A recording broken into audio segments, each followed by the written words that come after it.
Pretty much just how I drew it up.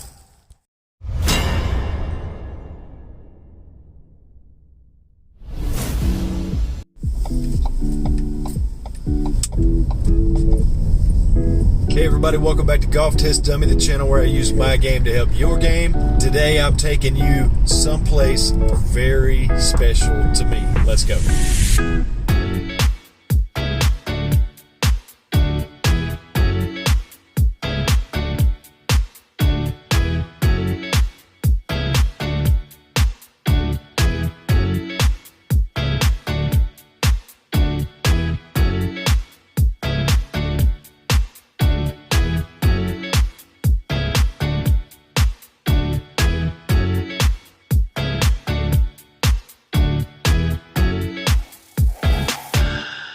Okay, it's time for a little bit of history on my history with Rolling Hills Golf Club in Salisbury, North Carolina. Back in the mid to late 90s, I'm not exactly sure what year, but I was out of high school a year or two. I was working a job. I was actually working at Pizza Hut with a bunch of people that I knew. So my cousin and a couple of his friends had started playing golf.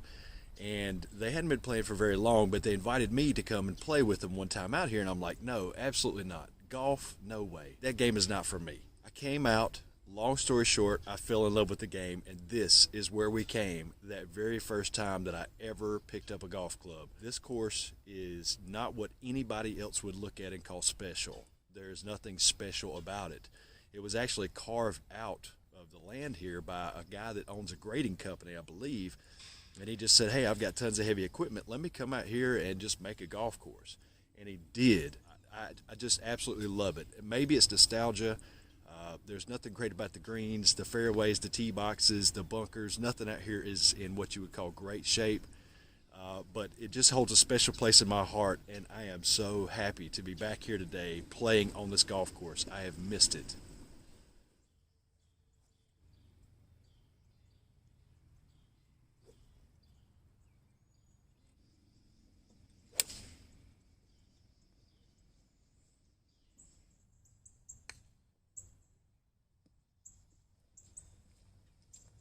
Oh man, I missed that. I missed that. You saw my pitch from back here. I pitched it. It wasn't my greatest. I left it about 10 or 11 feet away. But something came over me when I stood over that putt. I thought back to memories of how well I have played out here in the past. And something just washed over me, and I just knew that I could make that putt. I just drained that 11-footer for par. There's something magical about this place for me. I don't know what it is. Maybe it's because I started here. Maybe it's because I've played here so often. Maybe the camaraderie with friends and people like that. Or maybe it's just because I always played my best golf out here without thinking about what I was doing. I just came out to play golf. What I'm trying to do is forget mechanics. I'm trying to come out and play like I did when I was younger, and I really did not get too mechanical. It was back before I learned about all of these different positions that you're supposed to hit, and sometimes too much information is a very, very bad thing, and it's almost like opening Pandora's box or eating of the fruit of the tree of the knowledge of good and evil in the garden. Once you open that box and you start to go down that rabbit hole, you start to lose what you naturally are and your natural instincts. And I'm trying to get back to that place now. It's really difficult to get back to where you were, but I'm trying to strip it all away.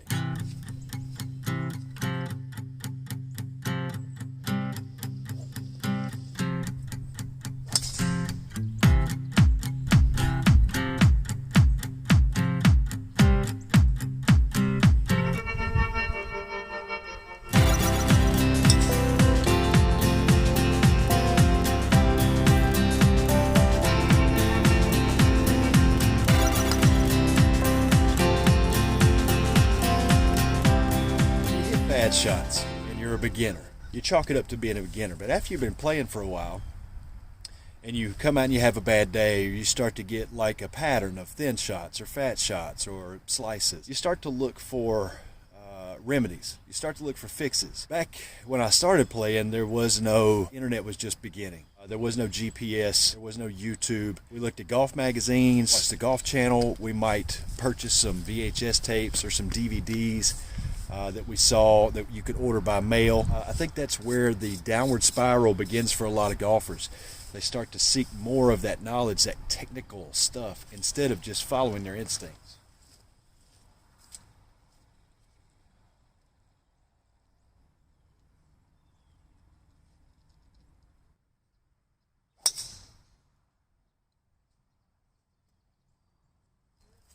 That was a great one.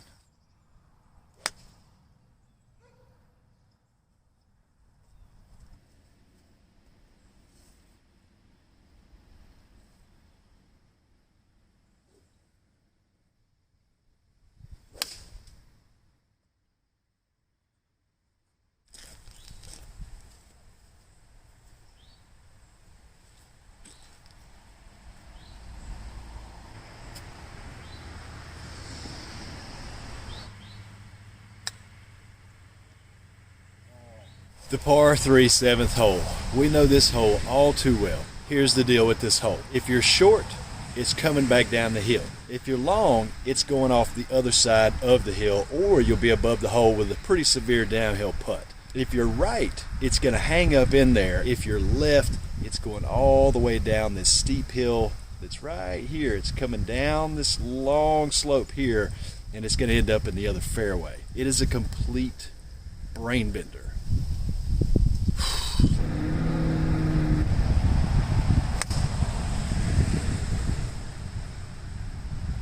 This is a lot like unplugging from the Matrix. It's probably going to get worse before it gets better. This whole natural instinctive swing and just letting it go and trying to forget everything I've learned over the past 20 years thing, it's going to take more than one round.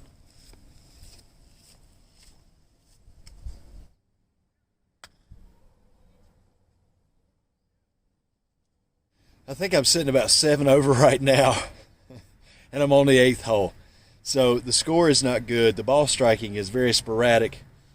Short game's about what I expect, and putting's been about what I expect. This is a par 4. Hooks around to the left. I'm going to hit 4 iron off this tee.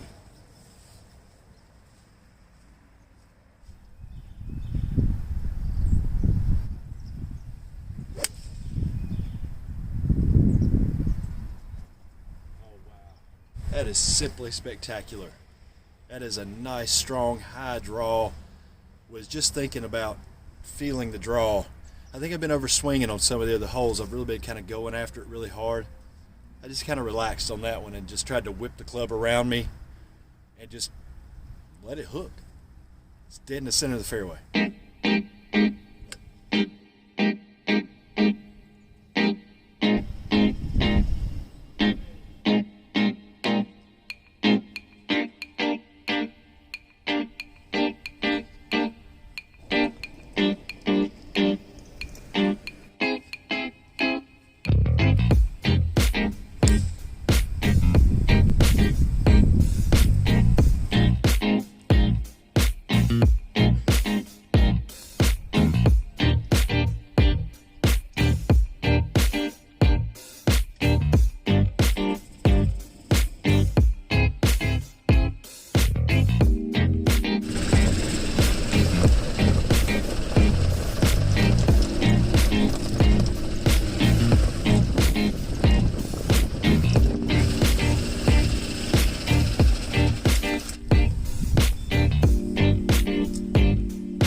My ball plugged. I had to pull it out. I couldn't even see it from this angle. I only knew where it was because I saw it from the tee shot. But from this angle, it was so far into the ground that you couldn't even see the ball from flat on. I had to be standing right on top of it to see my ball. It was that buried. Pulled it out, cleaned it, placed it. Lift, clean, and place today. Chipped up with a pitching wedge. It wasn't a bad chip. It just ran out a little bit more than I wanted it to. So I had about an 8-footer. I had the confidence in myself that I can make this putt, and I made the putt for par, an 8-footer. So there's a 3 on a par 3. You know, it's not rocket science, and I tend to overthink things. And I know there's a lot of you guys out there that do the same thing. You overthink the swing, you overthink golf, you overthink every little detail, and I'm definitely guilty of the exact same thing. Maybe that's really what's holding us back. It might not be your right elbow or the way your knee kicks in or that little hitch in your giddy up. It may be your brain. I know it's my brain. That's definitely what's stopping me. I've got no physical disabilities that should be able to prevent me from hitting a golf ball somewhat decent, especially after the time and the effort that I've put in. I think my brain gets in the way, and I just try too hard and I overthink it. And we all are guilty of that at times, I think. And some of us are more chronic than others, and I am definitely in that chronic category.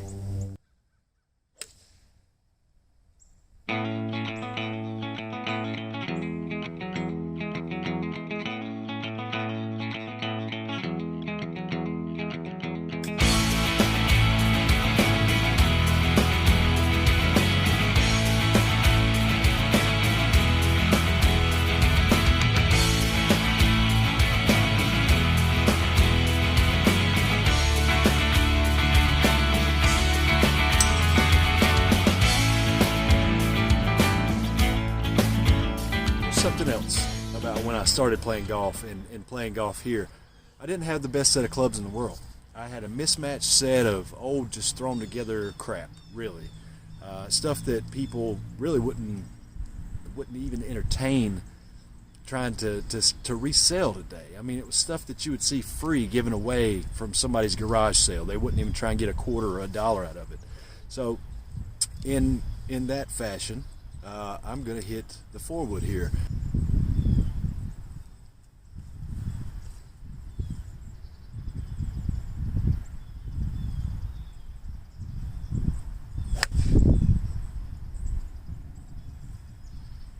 Well, I pulled that way left.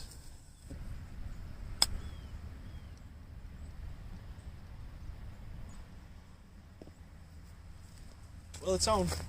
It's not the greatest pitch in the world, but I got one for birdie. Just missed for birdie, but made my par. You know, that 4-wood, I pulled it left. I didn't hit it nearly as far as I should have, but the tee shot was great. The pitch was okay. It put it on the green, and then I had a really good putt that just missed and then tapped in for my par.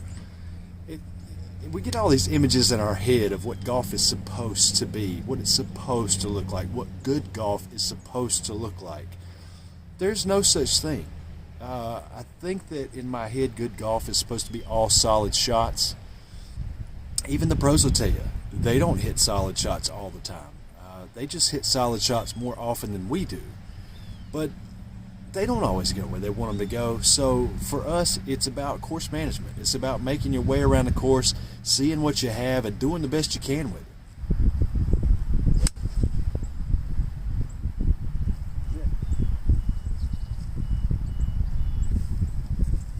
Man, caught that one flush. Had a little extra club, hit the green. I think it bounced off the back. Pretty straight.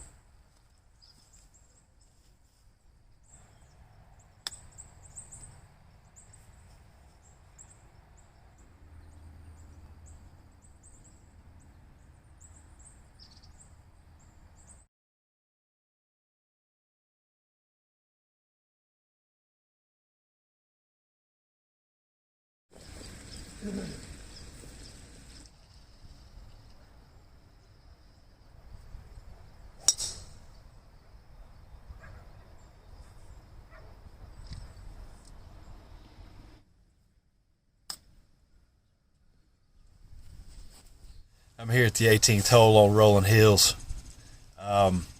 There's a pond out here in front of me. Let me see if I can show it to you.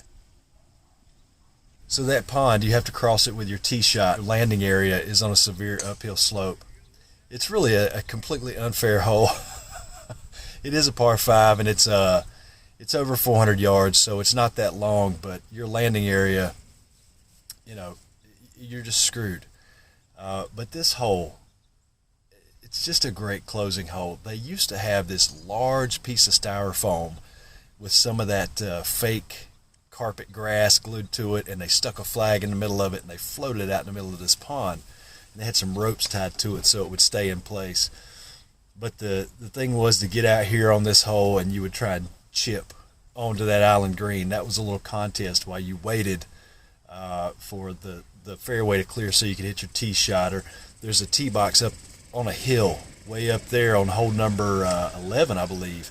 And you used to try and chip from there while you were waiting to get it down onto the green. So it was just kind of a special little thing. I mean, little things like that just make all the difference in the world, if you ask me. This spot where this guy is, they teed off from the tees in front of me. That spot right there is pretty much where your drive normally lands from back here. They had to send a cart up the hill to spy to see if the green is cleared. It's still over 200 yards from there, but you're severely uphill. The ball goes nowhere when the drive lands. It's just really unfair.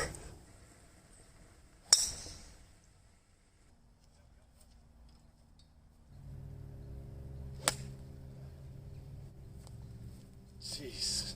Oh, God. Yeah. Almost broke my neck down there. Like I said, really unfair. I don't think the camera even does it justice, just how incredibly uphill and slippery and terrible that shot is.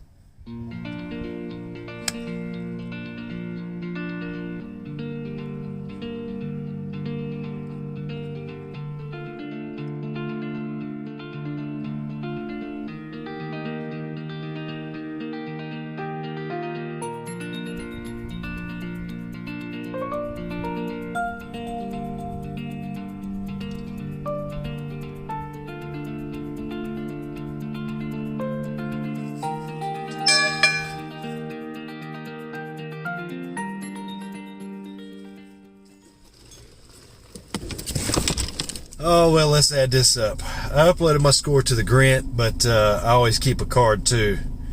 So I saved my par on that last hole. Did not have a great tee shot. It came out kind of weak. And then you saw the second shot on 18. That was terrible. And then the third shot really wasn't that bad. I was just a little short and left of the green, chipped up, left it about 6 or 7 feet away, and made the par putt. So technically I hit the fairway, but I missed the green and had one putt. So I ended up with a 40 on the back nine. 1, 2, 3, 4, 5 of 7 fairways, that's pretty good. I'll take that. And 1, 2, 3. I only hit 3 out of 9 greens in regulation on the back. I had a 3-putt on the backside too to start off that par 3. Wow. So not too bad on the back. Is a definite improvement over the front 9, which I shot a 44 on the front. 1, 2, 3, 4. I hit 4 of 7 fairways on the front for a total of 9 of 14 fairways. That's not bad. I'll take that. 9 out of 14 fairways, that's pretty good. But I only hit 1 green on the front side. Only 1. And then I had 8 2-putts and a 1-putt. So that is, 17 putts on the front. And I had a drop on the front side as well. As a whole, I'm just really going to concentrate on swinging a stick around my body and hitting a ball. That's as simple as it has to be. And with practice, you just get better at doing that. But stick with me, stick around. Whatever I do, it's going to be interesting. It's going to be an experiment, and it's gonna offer some insight. So I appreciate you guys watching. Be sure to give me a thumbs up. Click that down below. That really helps the channel. Give me some comments. Subscribe if you haven't already. Hit the bell for all the notifications, and I'll see you in the next video.